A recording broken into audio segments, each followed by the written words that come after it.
Nicole, syempre, happy birthday. So, nung sila, teacher phone si kanina, na top ka nga daw sa school. So, medyo kinabahan na kami na daddy kasi, di ba, ang promise namin sa'yo, pag nag-first honor ka, ano yan? Samsung Galaxy S3 ba? Tapos laptop na Hello Kitty. Wow, social, di ba? So, kami naman, in-encourage namin sa Iris na mag-aral pa ng mabuti. So, lahat talaga binibigay namin para sa kanya. Since nga yung si nanay niya is nasa Dubai, pero ay nasa Abu Dhabi, pero malapit na rin umuwi, so magkakasama-sama na rin sila. And kami, bilang kasama niya sa bahay, so binibigay namin yung pagmamahal sa kanya. And we wish na lumaki kang mabait, di ba? Mabait ka naman. So, yan. Maraming salamat, Nicole, sa pagmamahal, sa saya na binibigay mo sa pamilya natin. Siyempre, matagal pa tayong magsasama-sama. So, dapat mabait ka kay mami tsaka kay daddy. At mag-aaral ka pang mabuti. Yun lang. Thank you. Happy birthday. Magkakaroon mo na po ng picture taking. Okay.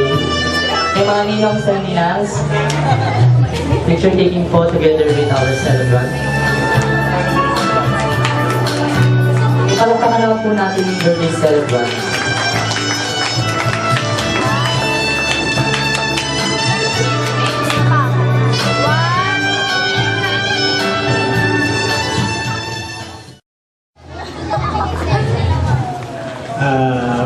Magandang hapon po sa inyong lahat. Kami po ay labis at lubos na nagpapasalamat sa mga panauhin namin ngayon, sa aming mga kapatid na nagsidating, pamangkin, mga kaibigan, at iba pang mga kamag-anak na naririto ngayon.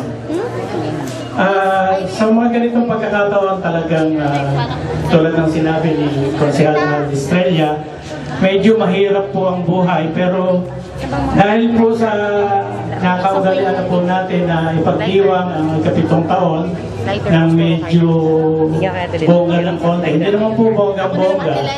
Pero palibhasa po, tulad na sinabi ni Mark, yung pagmamahal na hindi na pakita o na padama ng kanyang mga magulang dahil nasa malayo, kami pong mga lolo at lola ang siyang nagbibigay ng mga pagmamahal. Kasama na po si kanyang Papa Mark, kanyang tito at kanyang tita na si Michelle. So,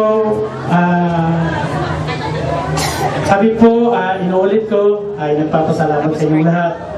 At para sa ating celebrant, kay Iris Nicole, I love you.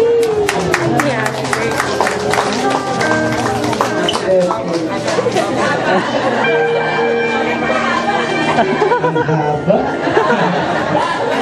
Okay, maraming salamat po at doon na po tayo sa second part. Ay, si Nicole po. Magsasalita po yata. Okay, so ipo natin yung message ng kanyang Arjan, kanyang daddy at mommy. So, si Nicole naman po yung message para sa kanyang mga bisita at sa kanyang daddy at mommy. Hey, Nicole.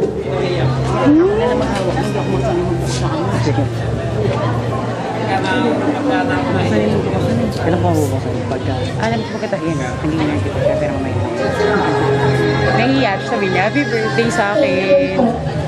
Yay! Well, actually, meron siyang prepared na message, but unfortunately, medyo nahihiya siya at this moment of time. Okay, so once again, thank you very much kay Daddy at kay Mommy. So please give them a warm applause for our birthday celebrant. Okay, but before that, we will sing a birthday song for her. So, Kuya, just kindly light on the candles. Okay, lapit tayo sa harapan. Eric! Okay, may I request everybody to please stand up.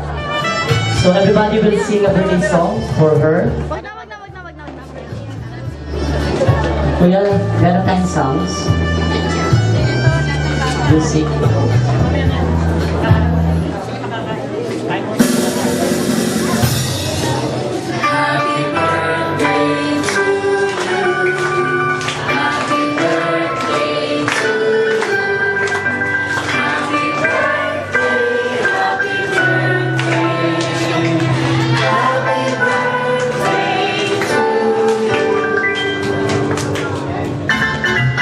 So, blow na yung candle roll, but before that, you have to take a wish. Abot pa yung roll.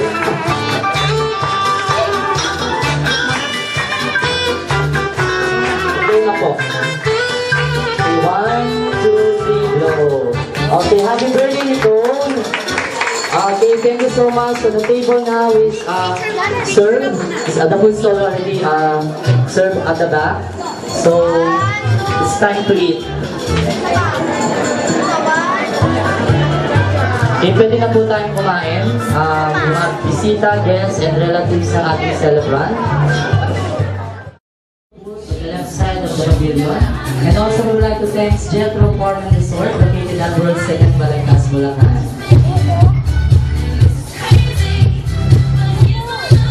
And also we would like to thank the Peekaboo located at Santa Maria, Bulacan.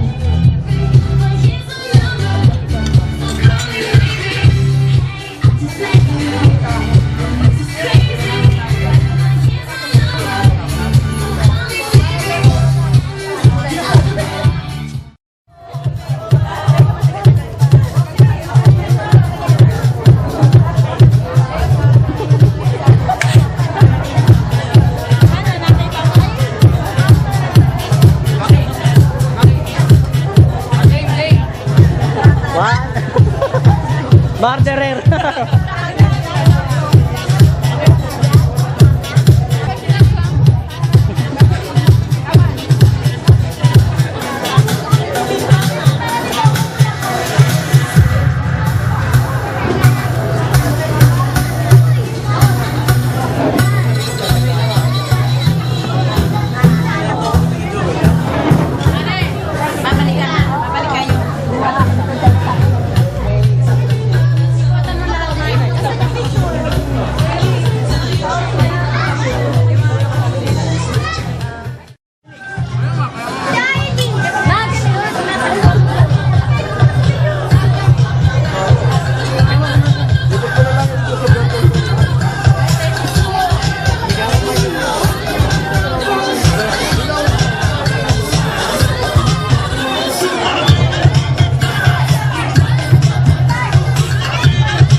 Ay.